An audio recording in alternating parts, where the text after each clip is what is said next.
And good afternoon, everyone. This is Kilo Charlie 9, Victor Kilo Victor. My name is Jim, and this is the Friday afternoon Qso-Vlog network. This is a directed network, and I am net control.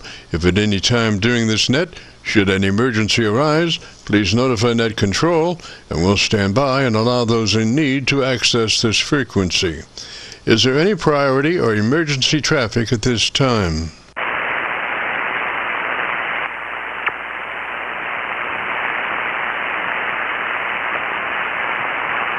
And hearing nothing, we will continue.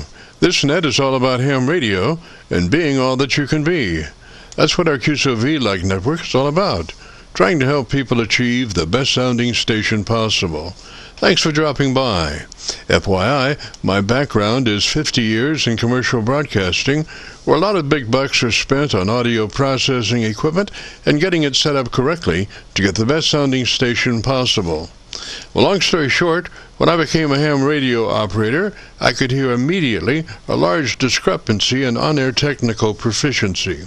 A lot of stations were running with very poor mic equalization, very muddy, with little articulation.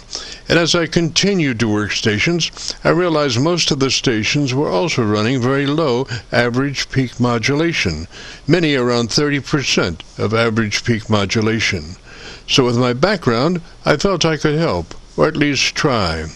I knew that most modern-day ham transceivers did have enough onboard processing equipment to be able to overcome most all of the problems. So it would just be a matter of developing a generic dynamic range setup procedure and then adjusting the onboard EQ gear. And so I started the Qso-Vlog network with the phrase, "If you have a radio you want to check out, give us a shout." And today we're currently featuring over 3,500 Qso-Vlog Aircheck recordings. And you can access these recordings by going to YouTube and doing a call letter search for KC9VKV, followed by the word logbook. That's Kilo Charlie 9, Victor Kilo Victor, followed by the word logbook. And we also have a newer series called KC9VKV Highlights. That's Kilo Charlie 9 Victor Kilo Victor, followed by the word highlights on a YouTube search. These are some of our less technical and more human nature philosophical kinds of QSOs. That's KC9VKV, followed by the word highlights on a YouTube search. Both KC9VKV Logbook and KC9VKV Highlights are segments of our main YouTube homepage of Jim's Radio Story, where we celebrate a 50-year career in commercial broadcasting. A 50-year journey from a 5-watt pirate radio station as a 12-year-old to production director of a major 50,000-watt AM broadcast facility. And the thing that makes this truly a unique story is that I have all the actual masters from all along the way. Over 2,600 shows, including many full-length major music concerts and radio documentaries. You'll have to check it out and subscribe. Jim's Radio Story on a YouTube search. Our mission statement for the Qso-Vlog network is to establish a higher technical level of radio transmissions of the human voice by the intelligent utilization of available electronics in current amateur radio transceivers. Our setup, while generic in nature, converts the average 10 dB dynamic range transmitter with an average 30% of peak modulation to a much fuller 3 dB dynamic range with an average 80 to 85% of peak modulation. This substantial boost in audio transmit level is extremely beneficial in high noise levels and heavy QRM. It allows you to punch through when others fail. The second part of our transmitter setup has to do with proper mic equalization. We're looking to optimize the transmitted voice for a higher level of intelligibility through the use of EQ patterns that bring out the articulation aspects of the human voice. Again, why need to hear the voice if you can't understand the words? Also this afternoon on the receive side, we're running 5 Internet SDR receivers, monitoring New York, Pennsylvania, Georgia, and Virginia specifically, and in addition we're running our newer number 5 Hocus Pocus Internet SDR receiver, loaded with 50 additional pre-programmed Internet SDR locations spread out over 20 states across the eastern half of the United States, trying to get the best copy from our 100-watt friends. Now, the audio from these 5 SDR receivers comes up on a 6th position rotary selector. Also in this selector is our local receiver audio. And today, our local receiver is running 3 large 10-foot vertical magnetic loop antennas, one aimed at 0 degrees, one aimed at 90 degrees, and the number 3 is aimed at 134 degrees.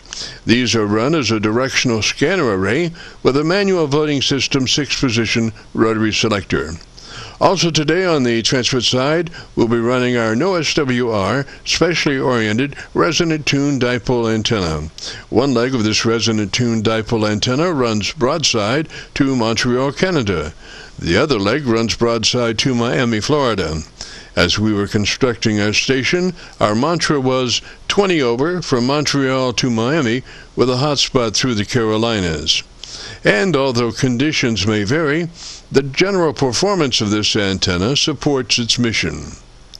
Also today we'll be running our input source indicator, so when we switch from an internet SDR receiver to our local receiver, you'll be able to see the switch and hear the switch. You'll have to check it out on our YouTube Qso-Vlog video. And as we come together for another Friday afternoon Qso-Vlog Net, let us pause just a moment for the amateur radio operator's prayer. Lord, we pray for clear 20 over S9 communications today. Let all our transmissions fill the air and reach their destinations QSA5 to be understood by all. And as we pray for good radio conditions, let us also pray for good human conditions. We pray that you will protect everyone, especially our elderly. And also, Lord, we seek your divine intervention to bring peace to a very divided United States. As we go through a very conflicting time in America's history, with dark clouds all around, we pray that you'll reduce life's daily political QRM between our brothers and sisters. And through your love and guidance, show us the way to find peace and harmony. Help us to communicate with one another 20 over S9. Thank you, Lord, and God bless and protect America. Amen. To continue, since this part of the band has many nets trying to operate in a very confined area, I would appreciate all stations checking into our Qso-Vlog net to keep their band pass no wider than 100 to 2900. And again, please, no wider than 100 to 2900. This is the Friday afternoon Qso-Vlog network. And now, with all that being said, let's open it up and see who's out there. If you have a radio you want to check out, give us a shout. Give us a shout. Kilo Echo 9. Kilo Echo 9. America, November, Japan. Kilo. Kilo Echo 9, America, November, Juliet, roger. Kilo Echo 9, America, November, Juliet, roger. QSL, name here is Todd. Tango Oscar, Delta, Delta. Roger, Todd, and whereabouts are you located, sir? Roger, Todd, and whereabouts are you located, sir? I'm located in Salem, Indiana, about 40 miles northwest of Louisville, Kentucky, just across the Ohio River. Oh, Roger, Todd. Well, gosh, we're down around Louisville. I guess you know that. Welcome aboard. And what radio are you running today, sir? Welcome aboard. And what radio are you running today, sir?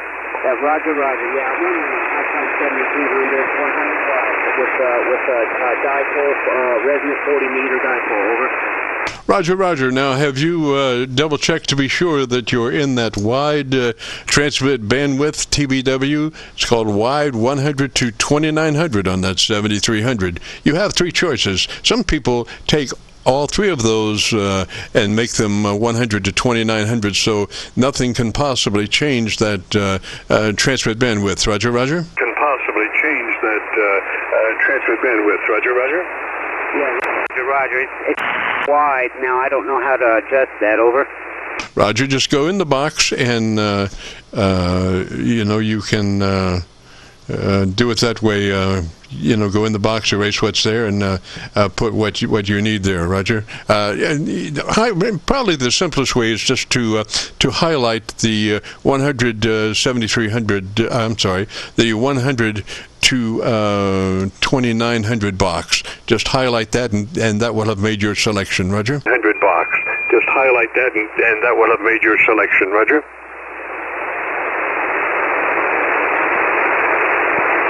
Roger that. I believe it's set right, over. Yes, sir. And it shows that there should only be one that's highlighted. That should be the 100 to 2900, Roger. But that's highlighted. That should be the 100 to 2900, Roger. Yep, roger that, over. Roger. Then to your compressor, and we want that on a 3. 3 out of 10, which is what it is. So it should be on a 3 on that 7300, Roger. That's what it is. So it should be on a 3 on that 7300, Roger. Yep, roger that. Running an ICOM SM50 microphone. I've got the compressor set at 3 and the mic gain at 65%, over. Roger. Okay, now we want to go to your ALC meter with mic gain in hand. And as you say the secret word, audio, don't stress it, just say it like you would say any other word in a QSO, and adjust your mic gain until that ALC meter is running 2/3. So the word is audio. Don't worry about the last half of that word. It's the first half where you become a human test tone generator, and you say audio and adjust your mic gain until your ALC meter is showing 2/3, Roger. Your mic gain until your ALC meter is showing 2/3, Roger. Roger that. Audio. Roger. Now, I want you to move to your tone board, your tone control board, Roger. I want you to move to your tone board, your tone control board, Roger. This is for EQ. Roger that. This is for EQ. Alrighty, and what I want you to do is add 3 clicks additional boost to your treble EQ, plus 3 clicks boost on your treble EQ from where you are, Roger. Plus 3 clicks boost on your treble EQ from where you are, Roger. Roger that. Went to +4, over.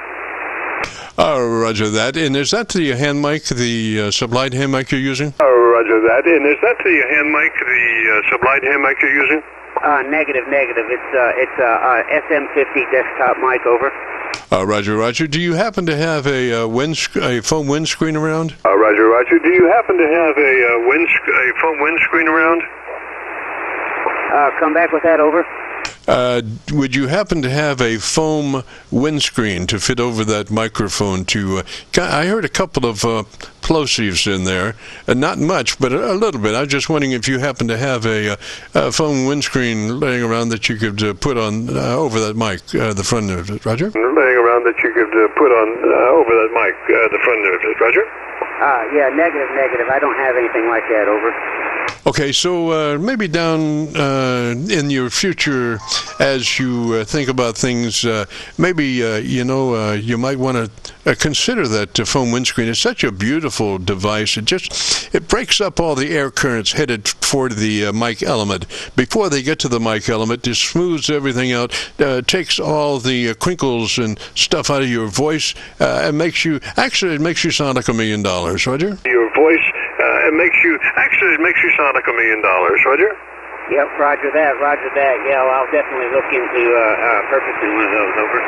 Yes, sir. You could, there's a lot of places, music stores, and they're only $3 or $4, and in the color of your choice, whatever floats your boat, you can just get that color and slip it on, and like I say, it's just so beautiful. It's one of the saving graces as you progress on down the road with your station. It's that final one of the final touches that really makes your station sound pro, because it takes care of all of the things that you don't want to transmit, Roger. It takes care of all of the things that you don't want to transmit, Roger. Roger that. Yeah, I'll definitely look into getting one of those. I think we have a music store here in Salem up on the square. I'll definitely check into that store and see if they carry that, over. Roger, Todd. Now, why don't you tell me about the best thing you like about that 7300? About the best thing you like about that 7300? Well, I started out with the FT891, and then I wanted to upgrade, and I was looking at the 991 Alpha, but I came across this deal on this 7300 I couldn't pass up. It's a little handset last year, so I went ahead with the touch screen and, aux also the graphs and all that, and it's a lot easier to adjust than the 891. And basically, the 891, you have to go through several different screens there to get to what you want to adjust. But this here, you can just go in there and adjust. So just go in there and pick what you want and adjust it. So that's what I like best about it is the ease to adjust what you want and adjust it. So that's what I like best about it is the ease to adjust all the features. Over. Roger, Todd. Now, part of that conversation, I went to my my local antenna on the 7300, and of course, the frequency response from a 7300 is much better than on the internet SDR. So, immediately the first thing you could hear is that a lot lower bottom end in that 7300, which is flat down to 100 cycles, and most SDRs are rolling out at about 250 or so. So you really can tell the difference there. And I have a chevron on the right side. It's called an input source indicator, and you can tell where I am listening from. Not to end in a prepositional phrase there, but you can tell where our audio is, and so when I'm in Hocus Pocus, that is my Kentucky SDR, and then when I'm in my 7300, obviously that's the 7300. So what I'm saying is that input source indicator will show you where I am at the time I'm listening for the audio. Roger? Show you where I am at the time I'm listening for the audio. Roger? Yes, roger that. Yeah, I did have this radio set up with NFET half-wave antenna. I built this wire dipole, about 3 weeks ago, and finally had the chance to put it up on a mask and try it out. So this is actually the first transmissions I've made on this dipole. Over. Roger. So it looks like you were on the about +7 over the Kentucky SDR, internet SDR noise level. And now that antenna, the Kentucky SDR that I'm listening to, is up around Cincinnati. It's on the Kentucky side of the Ohio River, right at Cincinnati. So you're about 7 over there, maybe just a little bit less on my local antenna. I'm saying probably about 5 clicks over my local 7300 noise level. Roger? Clicks over my local 7300 noise level. Roger? Yep, roger that. Yeah, you're a good 10 over here on my radio. Over. Roger. Well, it's courtesy of the closet. Roger. Roger. Well, it's courtesy of the closet. Roger. Yeah, roger that. Yeah, I'm just curious how well this dipole's gonna perform over the. Now, I think it's gonna perform a little bit better than that NFET. Over. Yes, sir. Well, my thought is that dipole antenna is really one of the most efficient, effective antennas going.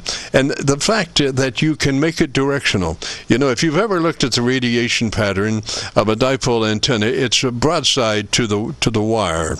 As the wire is strung, your radiation pattern is broadside to that. So, by the way you string your dipole will be the direction that broadside to that, it will be your radiation pattern. So if you particularly wanted to go in a particular direction, just string your dipole antenna perpendicular to that line site. Roger?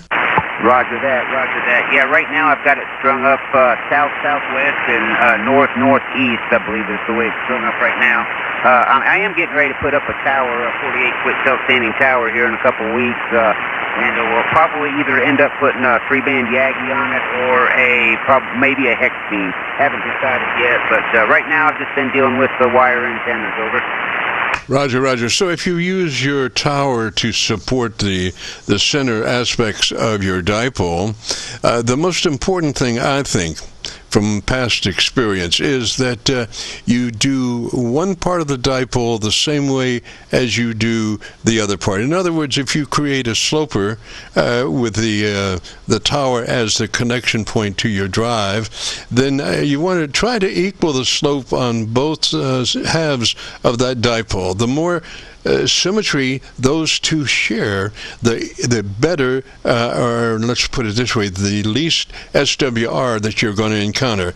And in case in point, I had on 80 meters, I had an 80-meter antenna, and I was lucky enough to get one part of it way up in a 120-foot pine tree or whatever tree it was, and but I didn't have one for the other end, so it ran just kind of parallel to the ground, and I never could get the SWR down. I tried over a period of a year. I probably tried 5 times just to say, well, today I'm going to go out there and I'm going to fix that problem.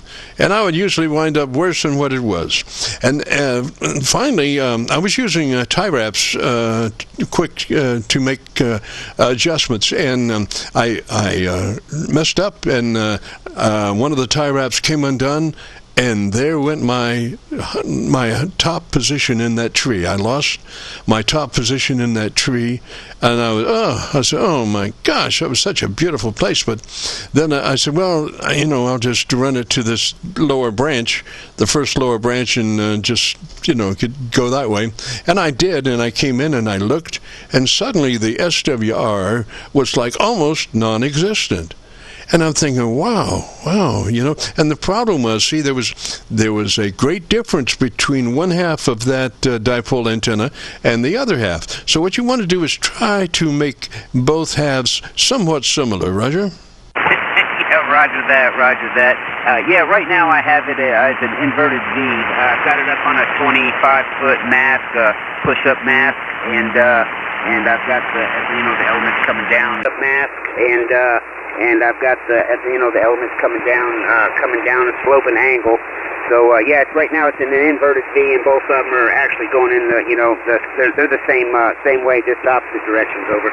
Oh, Roger, that's good. And what I did at the end, I don't know if you're familiar with it, but I use split bolts at the end. Split bolt is a bolt with a nut that has a split in it, and you can put the wire in there, or 2 wires in there, and tighten that split bolt up, and you make a great connection. They use this connection on power transformers all over the country, and I guess life expectancy is probably about 30, 40, maybe even greater years as far as how good a connection it is. But anyway, so I would take, I would cut my antenna slightly short, and then I would put like maybe a 1.5 foot piece of wire through this split bolt on the end, and this wire would run down perpendicular to the transmission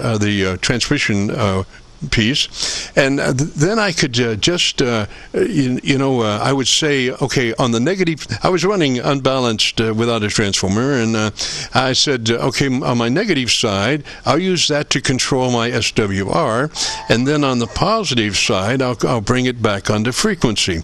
And I was using these split bolts and this 1.5 foot piece of wire, and I could just wind it up a little bit or bend it up, whatever. I didn't have to really get into my main antenna. Just these little adjustment wires would just trim that thing, and I would trim off SWR, then I would bring it back on frequency, then I would trim off, and eventually you can work yourself down to unreadable SWR. Roger? Down to unreadable SWR. Roger? Yep, roger that. Yeah, spent a little time tuning the antenna. Went outside about 3 or 4 different times, and had it hooked up to a nano VNA, and had to shorten the wire up considerably, and got it to about a 1.3, 1.4 right now, and just basically wrapped the over wire up around the rest of the wire. So I haven't cut it to length yet. So and that's kind of where I'm at right now. Over. Roger.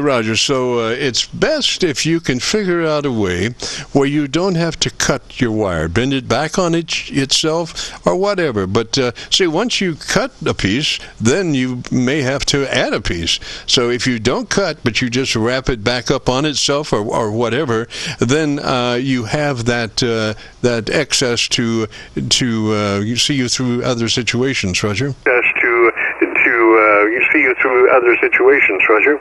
Yep, roger that. Yeah, that's why I bent it up over top of itself and just kind of wrapped it around and put the end piece up around to a little loop there and got it to length that way. So yeah, wasn't planning on cutting it. I guess I'll try to find a different way or a better way of having the excess wire. I guess just wrap it around the existing wire is about the best way. Over.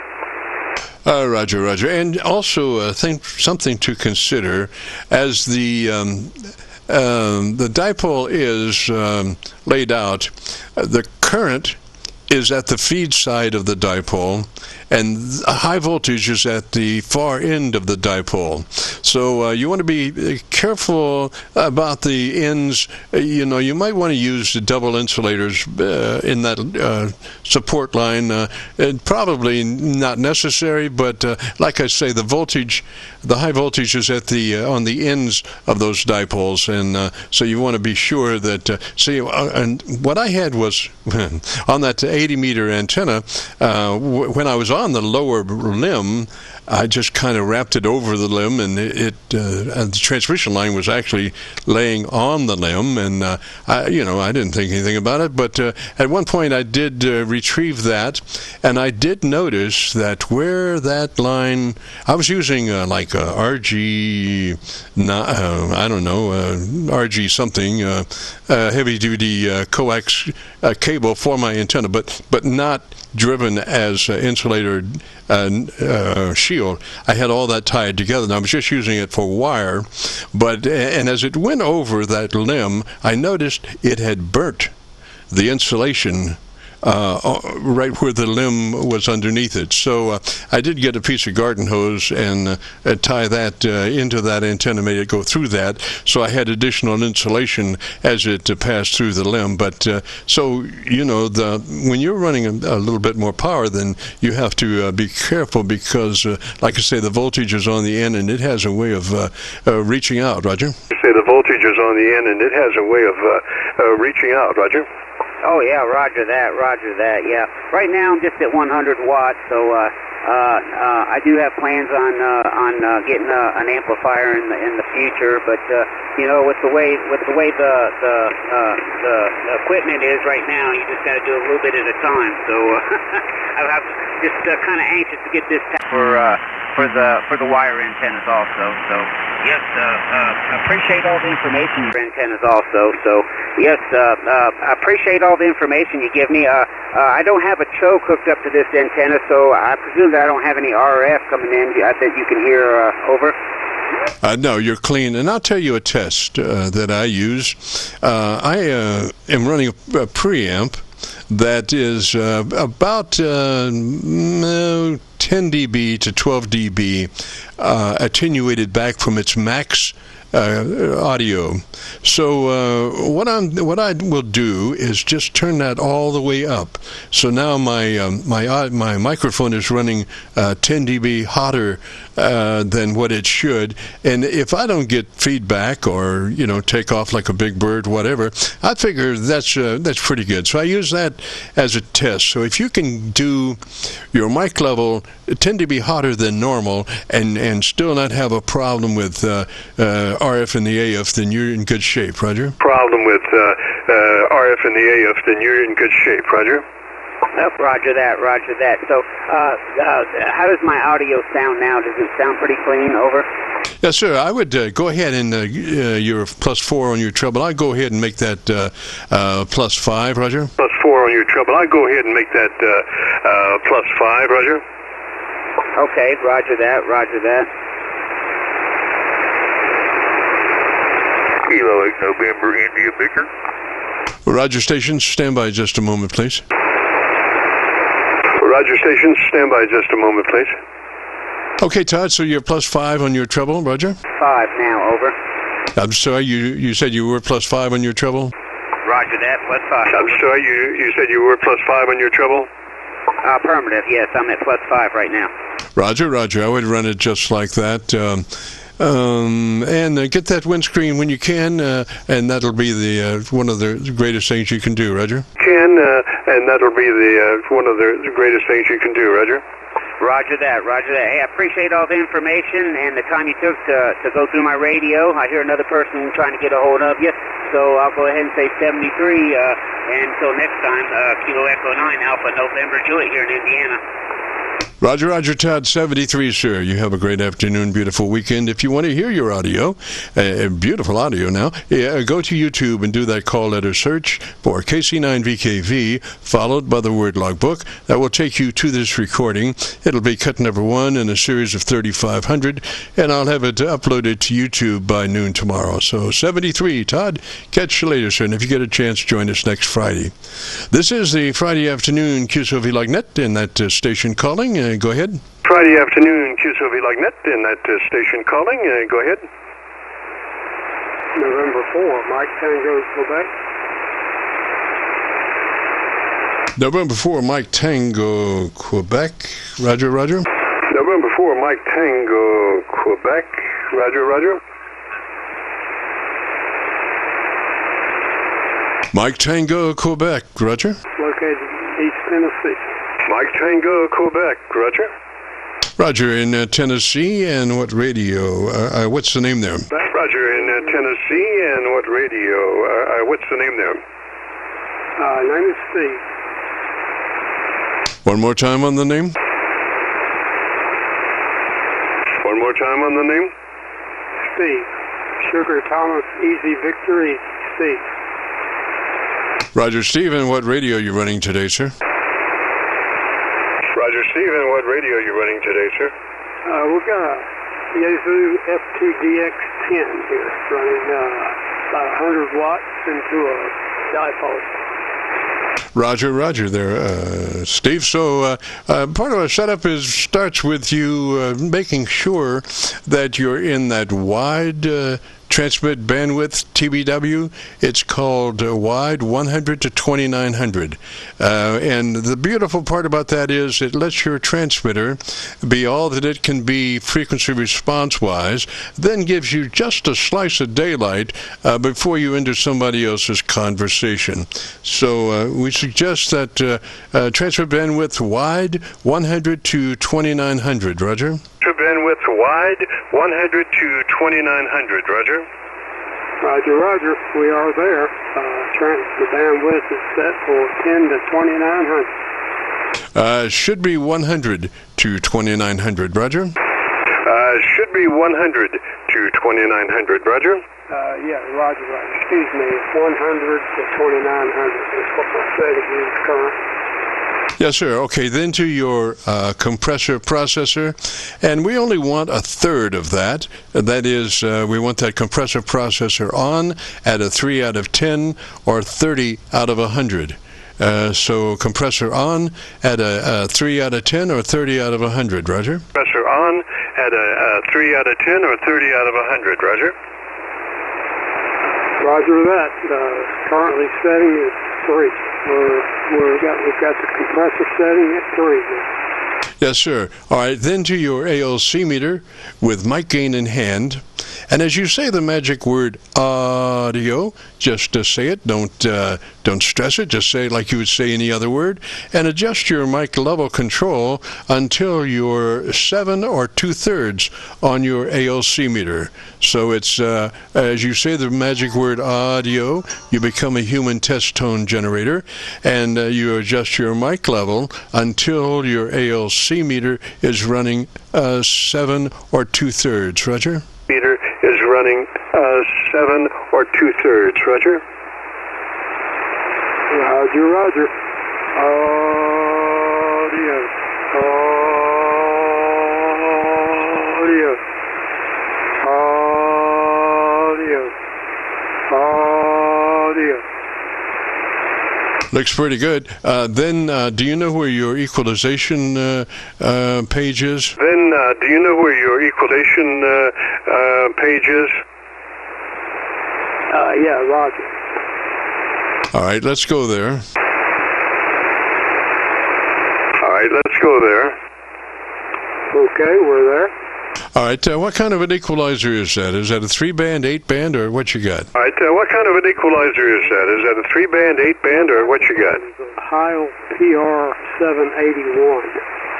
And I have a set of numbers, what I've got for the settings on those for this microphone, supposedly. So those are the numbers that I'm using right now. All right, so what kind of an equalizer is that? Is that a 3-band or 8-band or what? What kind of an equalizer is that? Is that a 3-band or 8-band or what? I guess it's a 3-band. I've got EQ 1, 2, and 3. Great. So do you have a switch that turns that? You may be in the P controls. Since we have the processor on, do you have a set of controls called P? The processor on. Do you have a set of controls called P? Yes, I do. I have a set of controls called P, and I have a normal equalizer set of controls also. Yes, sir. So we'll be working on the P controls. The P is for processor, and so we'll be working on the P controls. That middle control, that middle equalizer for the mids should be flat or off. The mid control for your equalizer should be in the off or plus or minus 0 position. Roger? In the off or plus or minus 0 position. Roger?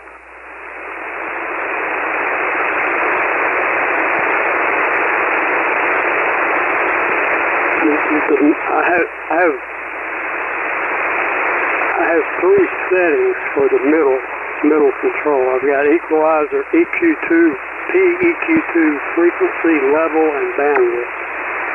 Okay, so see, the mid-range is off or plus or minus 0. You don't have to worry about the width of it or any of that, or the frequency.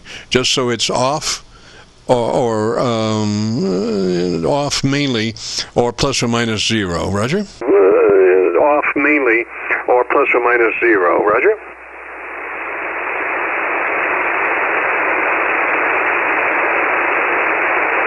Okay, I'm not sure I know how to.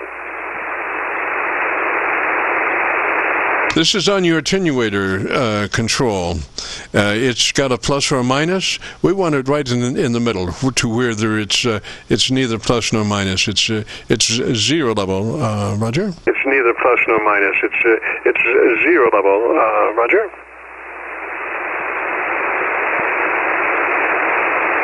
Or do you happen to have an off position? Do you have an off control on that mid equalizer? Off control on that mid equalizer. I've got an on and off control for the mic equalizer. Yes, sir. Okay, so we want that one on. We want that one on, and then you can see where as you adjust that mid control, you can go up and boost it, or you can reduce it. And we want it right in the middle, whether it's neither boosted nor reduced, just flat. Roger? Boosted nor reduced, just flat. Roger?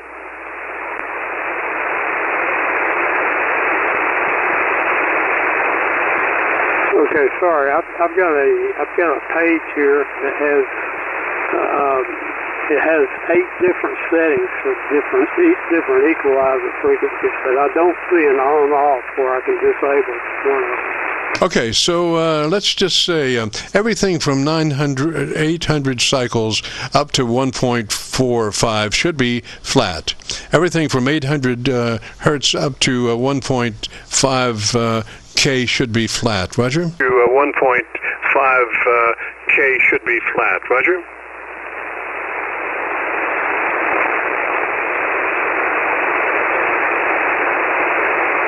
And that's flat, meaning plus or minus 0. And that's flat, meaning plus or minus 0. I guess I'm not that familiar with these controls, not exactly following.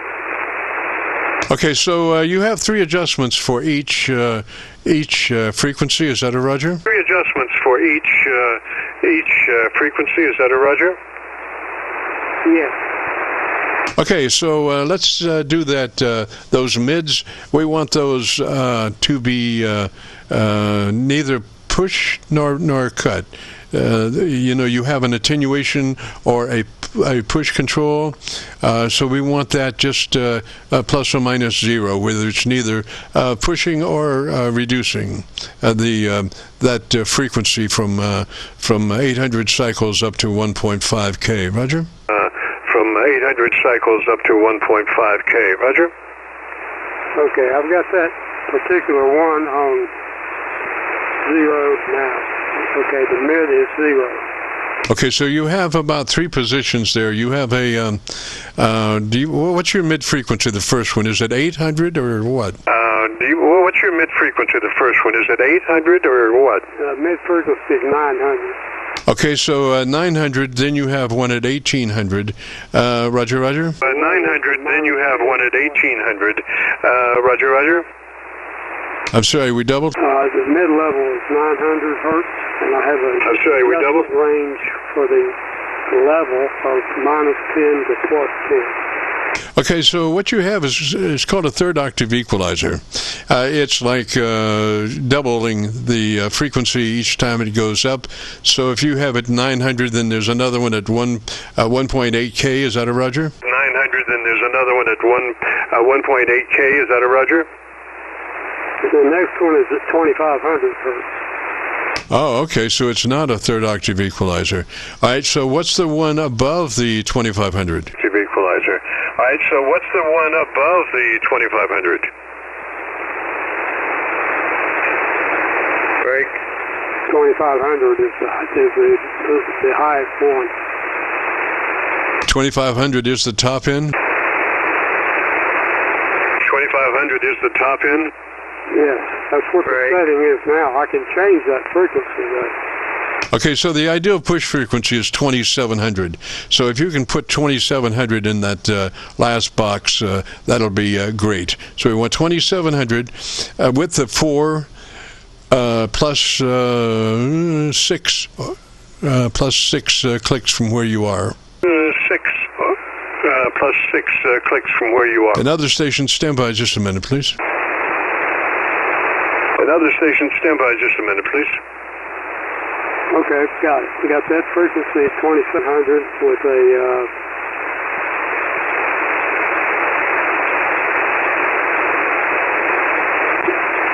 Okay, you want 2700 with the 4. 2700 with the 4 plus 6 clicks from where you were. Roger? With the 4 plus 6 clicks from where you were. Roger? Roger, that's what I have set now. Okay, so what's your max boost on that 2700 control? What's your max boost on that 2700 control? Are you capable of like plus 15? 10 is the max boost. Are you capable of like plus 15? 10. 10 is the max. All right, go ahead and take it plus 10. 2700 plus 10 max out boost and with the 4, Roger? Max out boost and with the 4, Roger? We have 2700 hertz with the level is set at 10. Bandwidth is 3. At 4, should be a bandwidth of 4, Roger? At 4, should be a bandwidth of 4, Roger? Okay, now it's set at 4. Yes, sir. Okay, see, let's go to the bottom end. Do you have one around 50 cycles? To the bottom end. Do you have one around 50 cycles?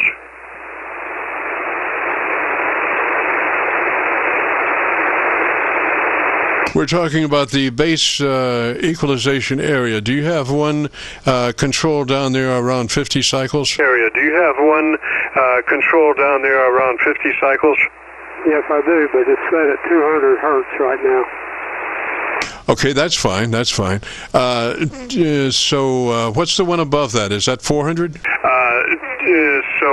What's the one above that? Is that 400? The one above it is currently 900. So the low is 200, the mid is 900, and the high is... Yes, sir. Okay, so that one, that 200, make it minus 5. Make that 200 minus 5, Roger? Minus 5. Make that 200 minus 5, Roger? Roger. The current setting is minus 5. All right, make it 3 more. Make it 8. Minus 8, Roger? Make it 8. Minus 8, Roger?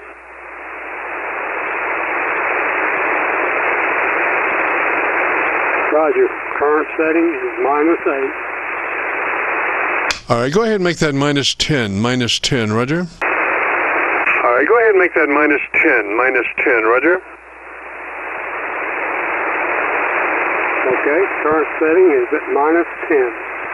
All right, what I want you to do now is go back to your ALC meter, because we've made some pretty large adjustments there, and when you do that, you need to go back to your ALC and reset your level. So back on your ALC, as you say the word audio, adjust your mic gain until your ALC meter is running 2/3 or 7. Until your ALC meter is running 2/3 or 7. Audio.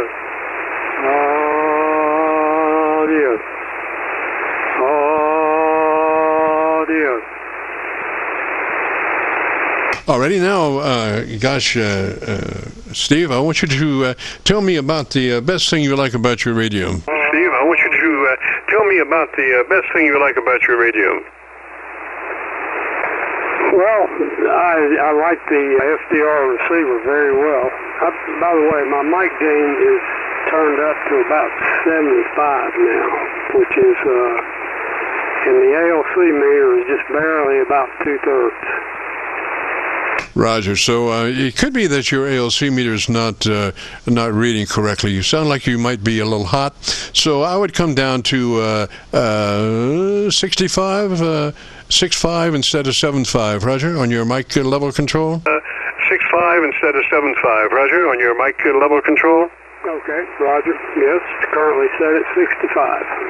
Yes, sir. Now I want you to tell me about the best thing you like about your radio. Yes, sir. Now I want you to tell me about the best thing you like about your radio. Well, there's a lot to like about this new Yazoo. It's a FTDX10, and the FDR receiver in this thing is incredible. That's probably the best feature in this radio. There's some downsides to it. I don't particularly like the ergonomics of the layout for the front panel. There's some kind of clumsy buttons. Please, radio. Okay, I just went over to my local antenna. Tell me about your antenna system there, just for a minute. Tell me about your... Running we've got a resonant half-wave dipole antenna. We've got a resonant local. I remember what you mentioned to the guy earlier, the gentleman earlier, about symmetry being important, especially to the slope. Symmetry being... I do have that. Dipole's running uphill, but dipole's running uphill, but there's symmetry between either half, so I think I'm okay there. Roger that. Now I want you to be sure that your let's see here. You're still a little heavy on the bottom side. I've just went over to my local 7300 audio, and I can hear the bottom end a lot cleaner than on that Kentucky SDR. So what I want you to do is take more off the bottom end. 3 clicks additional cut from where you are. 3 more cut from where you are. Roger? 3 more cut from where you are. Roger?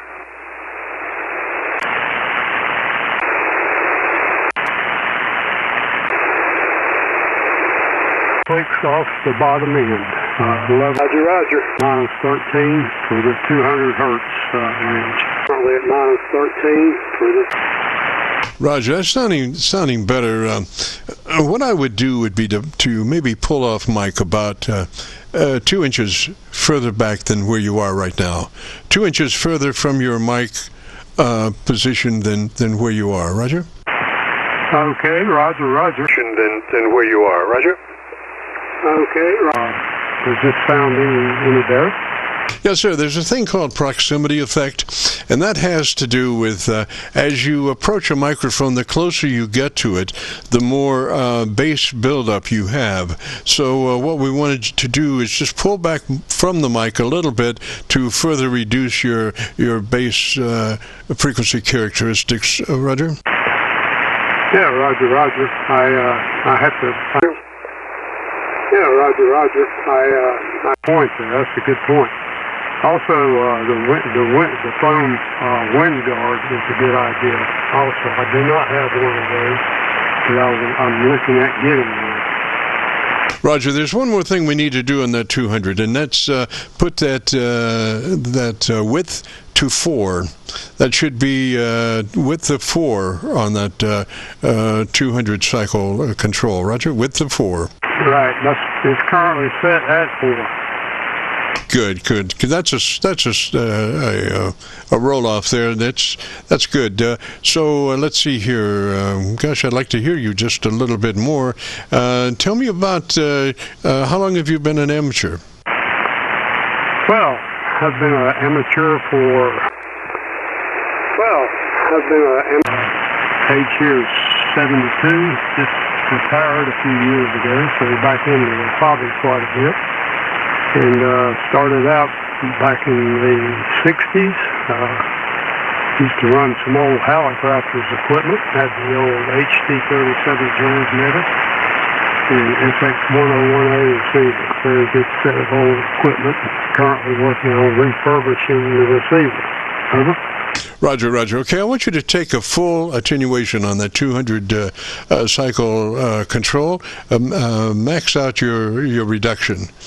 We want to make that minus 10 on the 200 cycle. It's not cutting just the way it should, and I'm not real sure why. But anyway, so it should be 200 cycles with the 4 minus 10. Roger?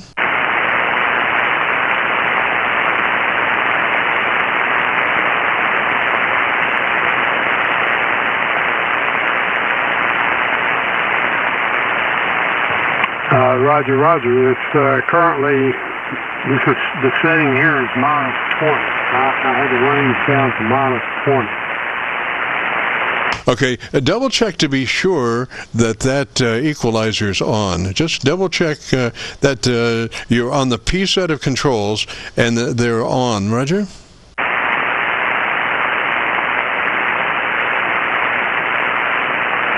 Roger, the equalizer is on. And you have a P set of controls, Roger? Sorry, say again? You have a P set of controls. There's some. Your equalizer has got 2 equalizers. One's called P, and the other's whatever. But you want to be on that P control system on the equalizer. P equalizers, Roger? Roger. That's what I'm on the P equalizer now, and the low range is the 200 hertz setting.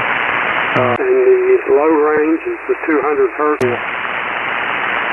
Roger. Okay, I think it sounds pretty good. It really sounds good on the repeaters, the SDRs. A little full on the 7300, but I think the other thing you can do would be instead of 200 cycles, go up to make that 300 cycles, and let's hear what that does as far as the roll-off. So just the only thing would be instead of 200 cycles, make it 300, and let's listen to it that way.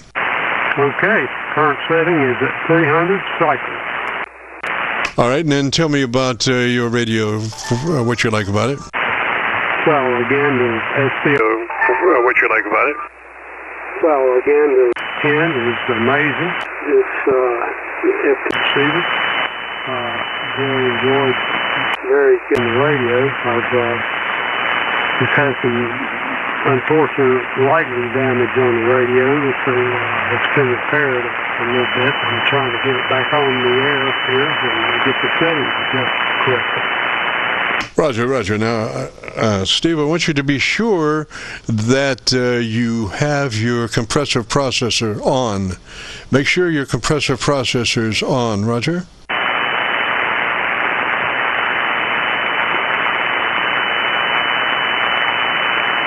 Roger. Processor is on and it's at level Roger, roger. Okay, so I'm, just trying to figure out why you're not cutting more on the bottom end than, we're usually 200 cycles would take care of that bottom end, but we're at 300 cycles, and it still sounds a little bit heavy, and I'm not real sure why that is. Make sure that your equalizer control, you're on the P's, and it's on. Roger?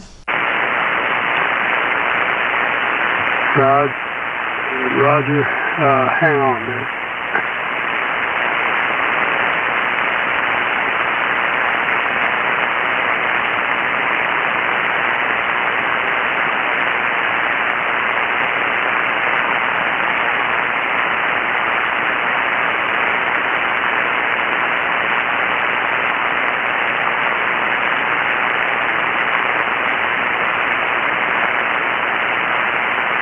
Okay, how about now?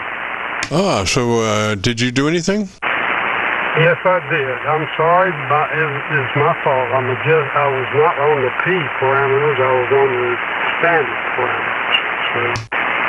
So, yes, sir. So, the thing is, the standard parameters do not work when you have your processor on. Only the P controls work. So, let's review now. You know where the P's are. So that top control, your treble control, should be 2.7 with the 4 maxed out plus 10. Roger?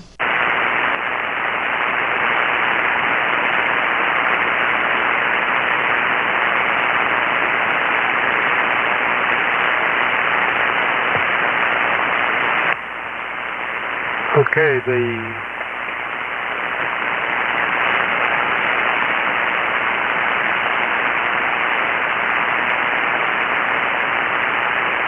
So again, we're on the P set of controls, and we're on the treble adjustment with the 4. Frequency is 2.7, and the level is plus 10 or maxed out. Okay, I've got 27, it's on 2700, level 10, width is 4. Okay, so then your mid-range should be plus or minus 0. Should not be boosted. Off or plus or minus 0, Roger?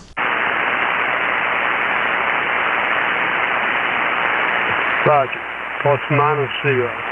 All right, now your 200, you should be 200 cycles on the P control, 200 cycles with the 4 minus 10. So that's in the P controls on your base, you should be 200 cycles with the 4 and minus 10. Roger? Roger. That's my current setting now. All right, now tell me about your radio, Roger. Okay. Sorry about that. That was my bad. This is a new radio to me. That was my bad. Just getting familiar with it. But yes, the processor seems to be functioning, and I've got the settings adjusted. It's functioning, I think all should be good.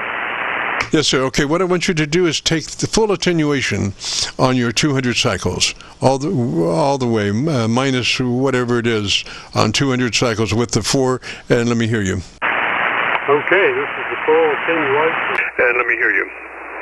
Okay, this is the full set at minus 20 for the FTDX10.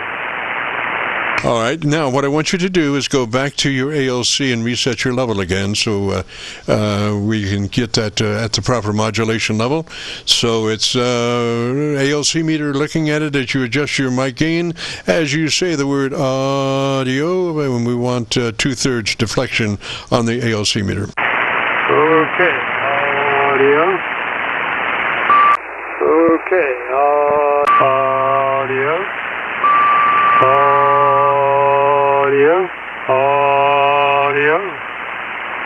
I just can't get to the 2/3 deflection. I can barely get to a half now, a half deflection. Yes, sir. What's your current reading on your mic level? Mic level now is 75. Okay, bring it back to 7. Bring it back to 7 and let me hear you.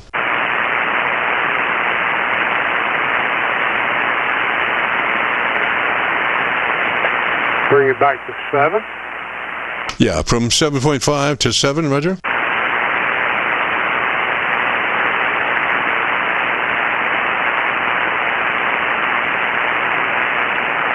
It's just slightly down on your mic level.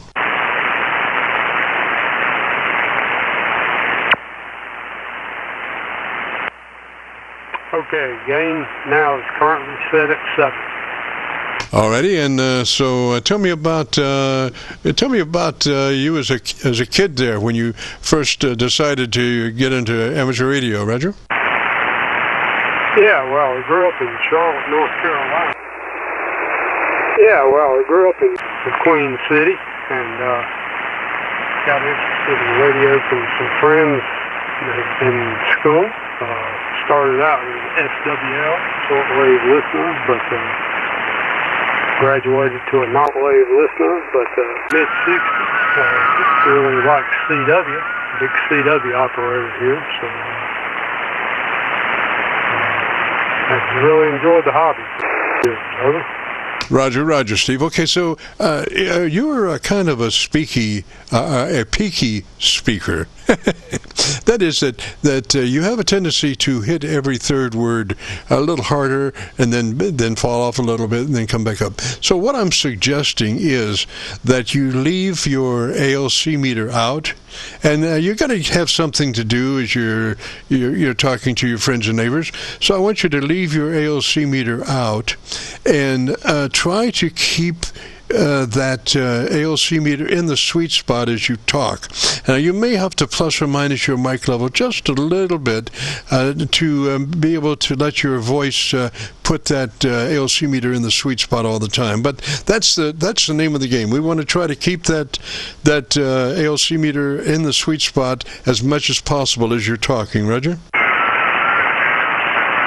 Yeah, Roger. Okay. That's great advice. Yeah, the sweet spot on this meter on the 70 on the FTDX10 is color coded. So the overrange area looks like it starts at about 60%, just a little bit above half. So it's not quite at 2/3. Roger. Now we call the sweet spot because what's happening, that ALC meter is showing the output of your limiter. That's something totally different than your compressor. This is a fast attack and release limiter that makes sure you don't splatter down the band. Okay, so normally we would be able to put that at the 2/3 position, and I'm not sure why that particular radio is not gelling towards that 2/3 position, but that last transmission I think was correct as far as the level's concerned. So make that a reference to the what would be the sweet spot on your ALC meter, Roger. Very good. We'll do. Meter, Roger. Roger. Very good. We'll do that and continue to monitor that ALC function. I appreciate your help on that.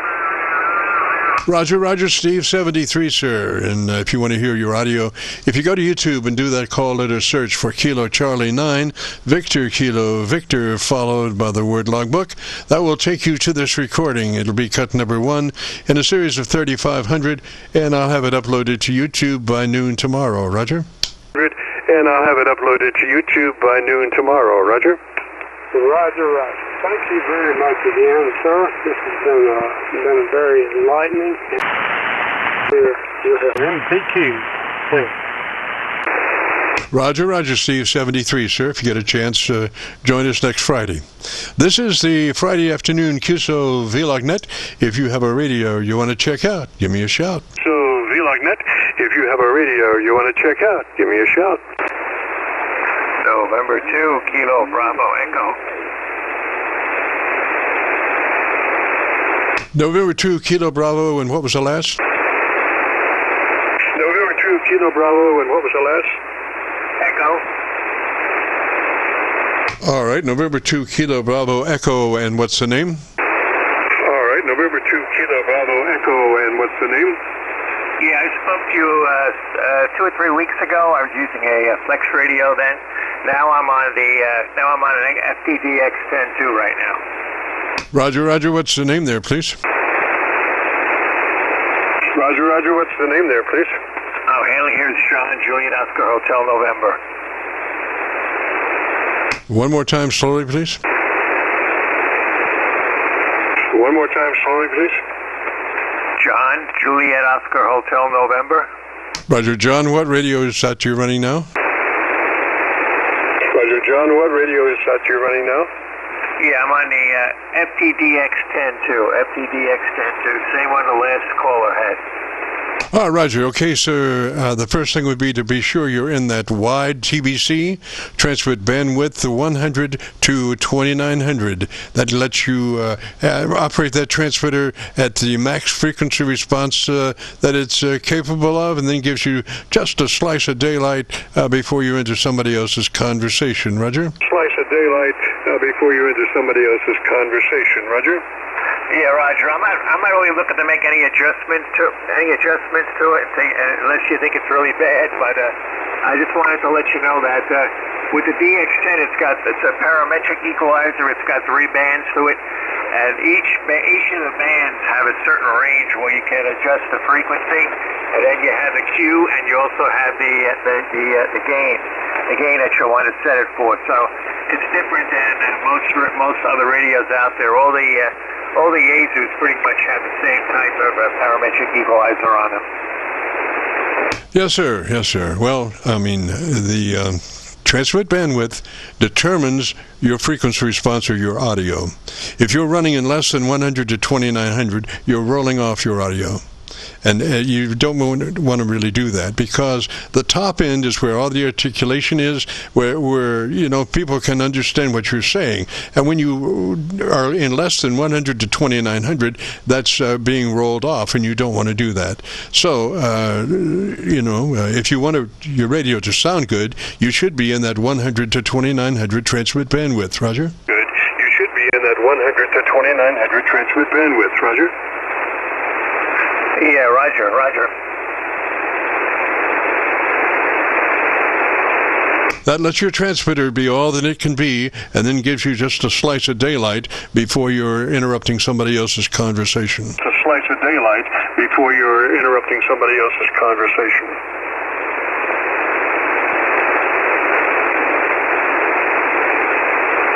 That should be in system, whatever, you know? Should be in system, whatever, you know?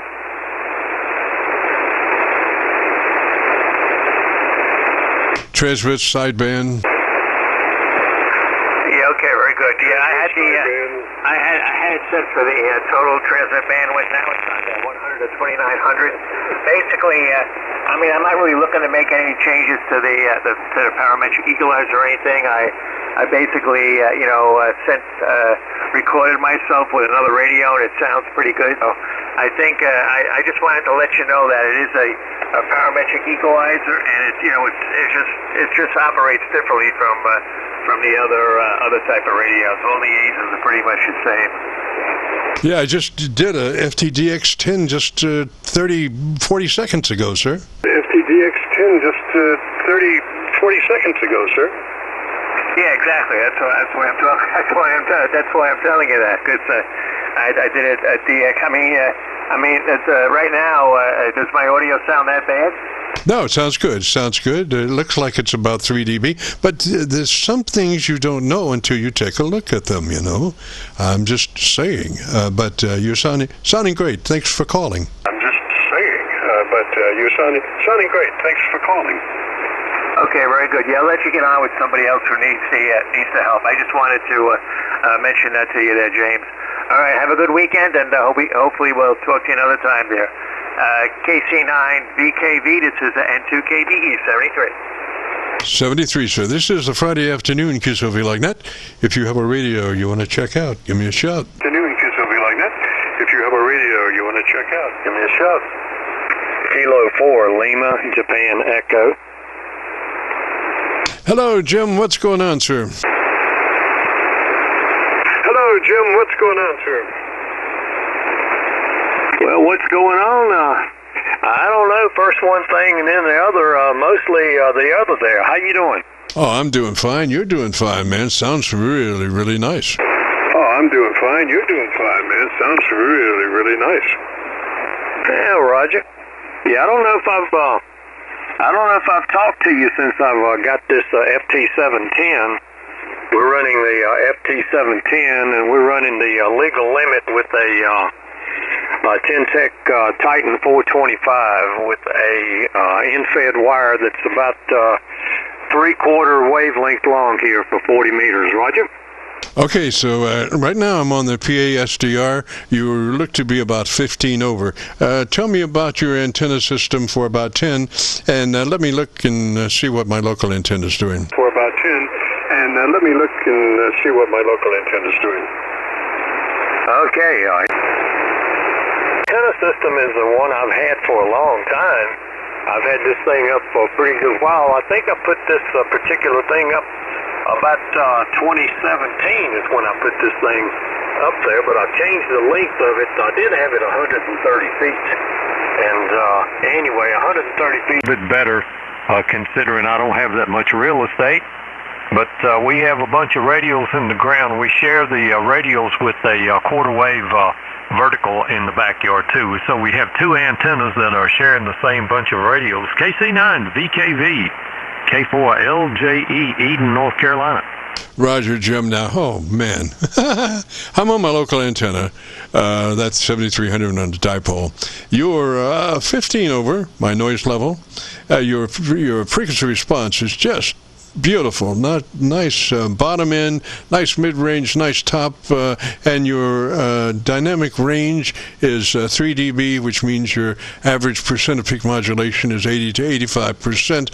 So, and I'm assuming you're running your outboard audio gear. Yes, sir, we are. We're just tweaking it just a little bit. We're not. We don't have it exactly flat. We're mainly depending on the rig. We're mainly dependent on the rig here for the menu for the audio adjustment, but we still have the mixer board external audio. We got it tweaked a little bit with the mixer board. That way I put just a tad bit more bottom and across the board there. So we do, yeah, to answer your question, yes, sir, we still have the outboard audio gear, Roger. Roger. Now, the only thing I can think of that might be improved is that you, on your internal mic level control, you should be at about a 4 or 5. That gives you some headroom before distortion. So what I would do would be make sure my radio internal mic gain is 4 or 5, and then adjust the difference back on the outboard gear. Roger? Yeah, Roger. What we're running, the FT710, the numerical value goes up to 100, I'm thinking. So we have the mic gain. We have the mic gain up at about 50, which is from 0 to 100. So we're about almost exactly halfway there, Roger.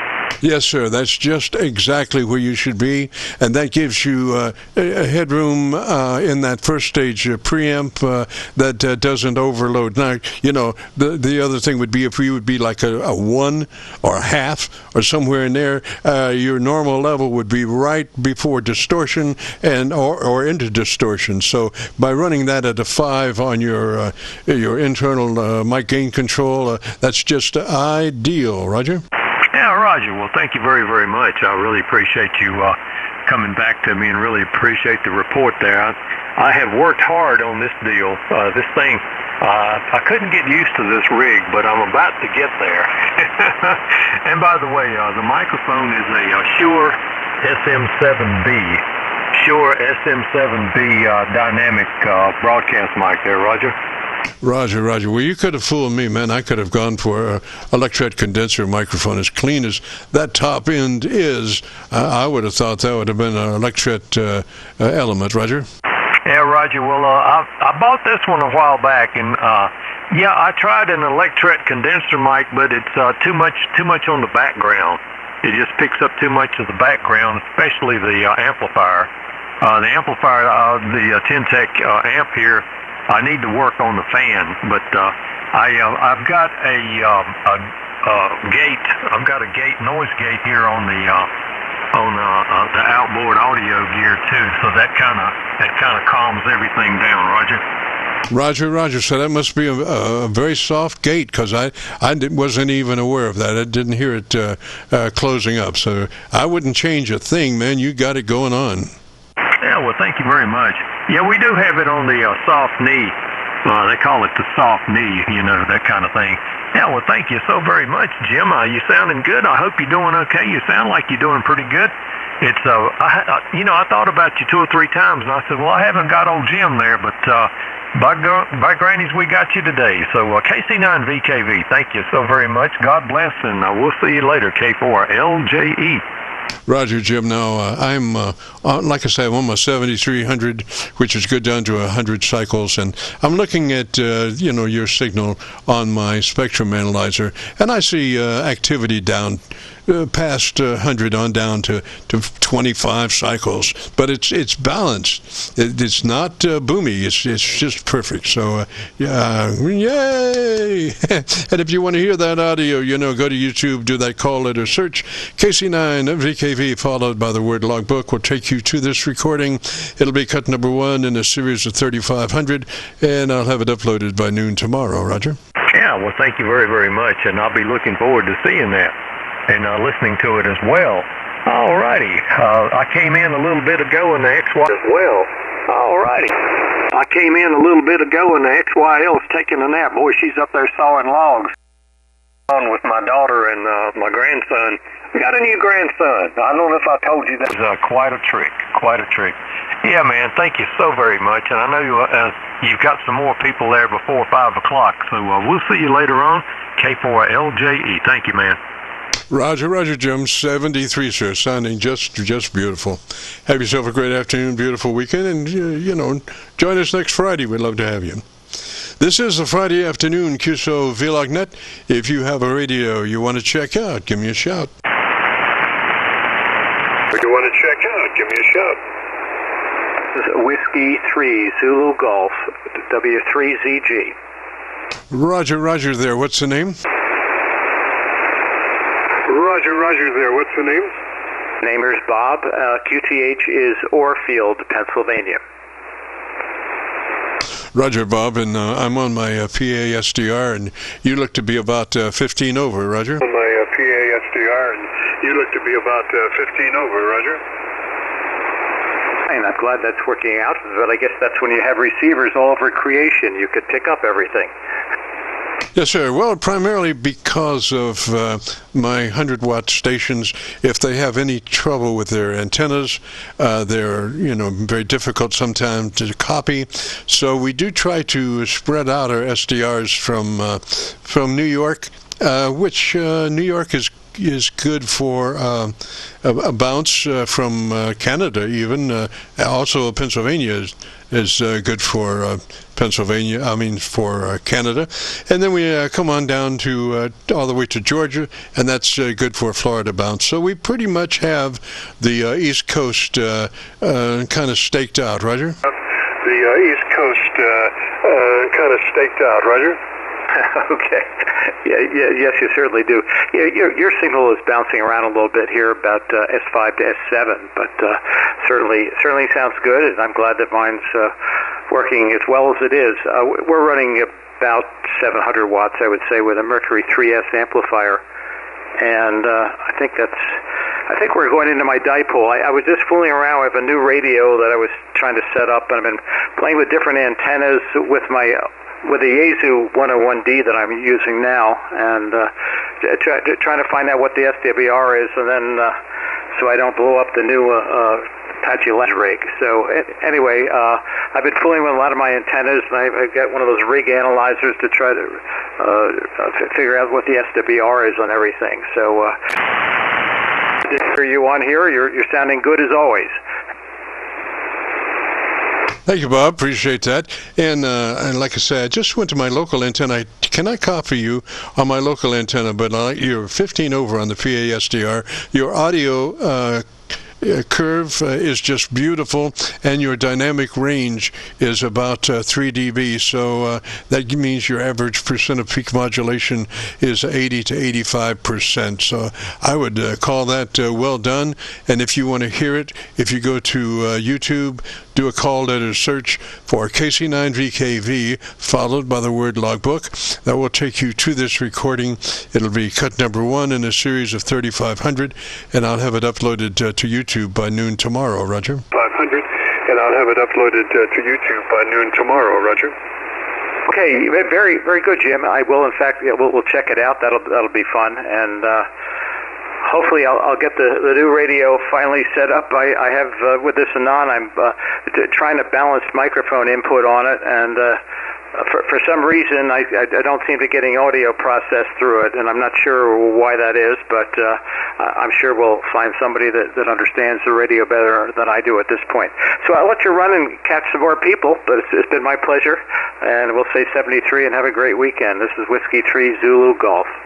Roger, sir. I would not do a thing to that audio if that microphone just sounds beautiful, you know, and all your level sets are just beautiful. So I would run it just like that. Now, if you had to pull that mic off onto another radio, when you come back, you should have the same settings. Like I said, I wouldn't change any of the settings on that radio that you're on right now, Roger. Change any of the settings on that radio that you're on right now, Roger. Yeah, very good. Of course, the new radio now will have I think it may have a 3 or 4 band parametric like the Yaesu, but what I was planning to play with, they have a 9-band or a 10-band graphic equalizer on that, and they have some other things to enhance audio on the thing, along with compression that probably is not as fussy as maybe some Yaesus may be.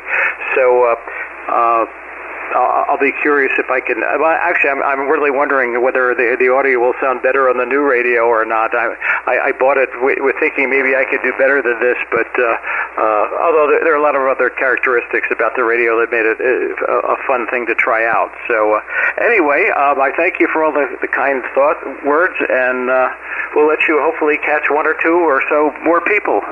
We hope you have a great weekend. I'll say 73, Jim.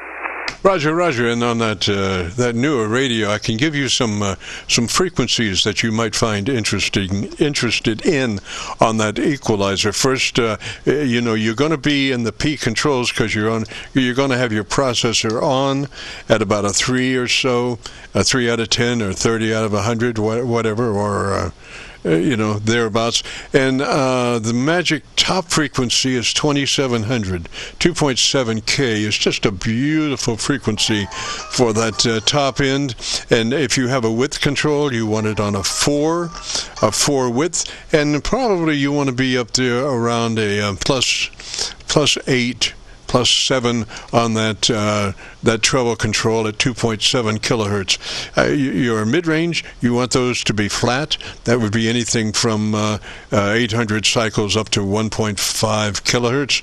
That should all be flat. And then on the bottom side, you should be, say, 200 cycles, width of 4 minus 5. As a start on your lower frequencies. That's 200 cycles minus 5 width of 4. Roger? 200 cycles minus 5 width of 4. Roger?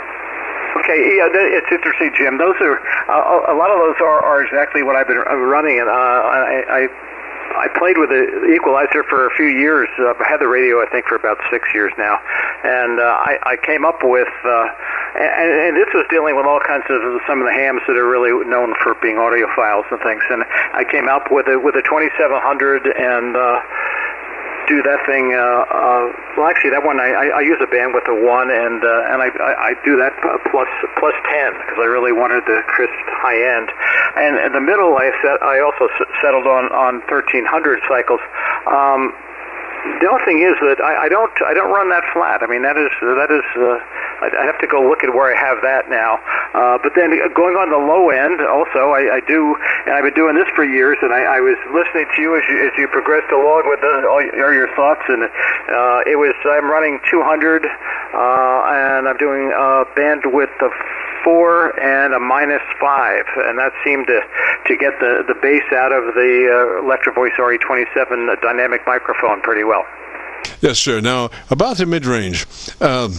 The mid-range control on the ICOM 7300, 7610, they don't even put a mid-range control in their EQ. They have a fixed mid-range control. The idea is that even a poor microphone does pretty good in the mids, you know. So the whole idea behind an equalizer is to strike a balance between the top in the mids and the bottom in the mids, bottom of the mids. And if you push the mids, it's so much harder for the top and the bottom to catch up. So we want, and the mids is the basis for your, I mean, even a bad microphone does fairly well in the mid frequency range. So we want those to be plus or minus 0, and then that makes it so much easier for the top and the bottom to catch up flat-wise, or at least you know, sound-wise, as far as the dynamics of the frequency response. So I've always found if you, in other words, if you mess with the mids, you're going to start losing volume, and the mids is what allows you to do the setup on the tops and the bottom anyway to match it. Allows you to do the setup on the tops and the bottom anyway to match it. Yeah, well, I'll have to play around with maybe readjusting the mid ranges, but I know I do often, or not often, but always pretty much get really great audio reports. So something seems to be doing well, and I think maybe the Electro-Voice microphone is nice. It has more of the high ends to it than maybe some other microphones. So. You know, I kind of purchased that with those thoughts in mind. I get a little bit nice, crisp, higher end. So anyway, Jim, thank you for your help, and we'll let you proceed with more people.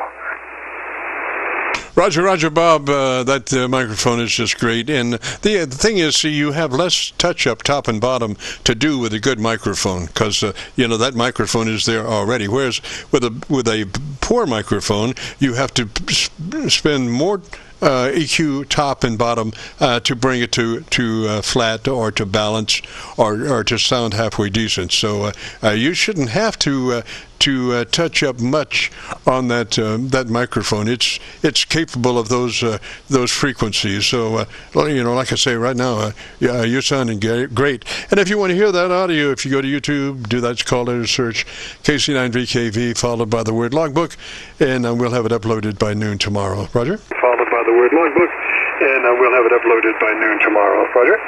Okay, very good, Jim. Thank you for all the good work you do, and for sure I will be listening on my TV set with the sound bar on and see what it sounds like. Oh yeah. Well, just if you can patch into your radio a speaker out, and particularly if you might have something with a subwoofer in it that is good down to about 40 cycles, you know, oh man, it's just beautiful. A lot of folks have never heard radio without it coming out of the transceiver box. And let me tell you that the transceiver box is one of the biggest filters that audio system ever had. So if you can get to an outboard speaker system from that radio, man, you just love it. All right, Bob 73, sir, you have a great afternoon. Love that sound. Catch you later, Roger. 73, sir, you have a great afternoon. Love that sound. Catch you later, Roger.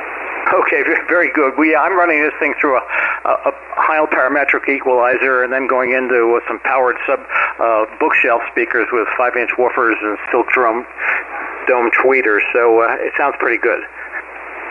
Yes, sir. Roger. 73, sir. You have a great afternoon, beautiful weekend. And, gosh, as we look up at the time, we got to get out of here. We've enjoyed it. If you haven't participated, want to hear your audio, if you go to YouTube, do the call letter search, KC9VKV, followed by the word logbook. That will bring you to this recording. It'll be cut number 1 in a series of 3,500, and I'll have it uploaded by noon tomorrow. And with all that being said, we got to get out of here and return this frequency back to normal amateur radio use. This is Kilo Charlie 9, Victor Kilo Victor, clear.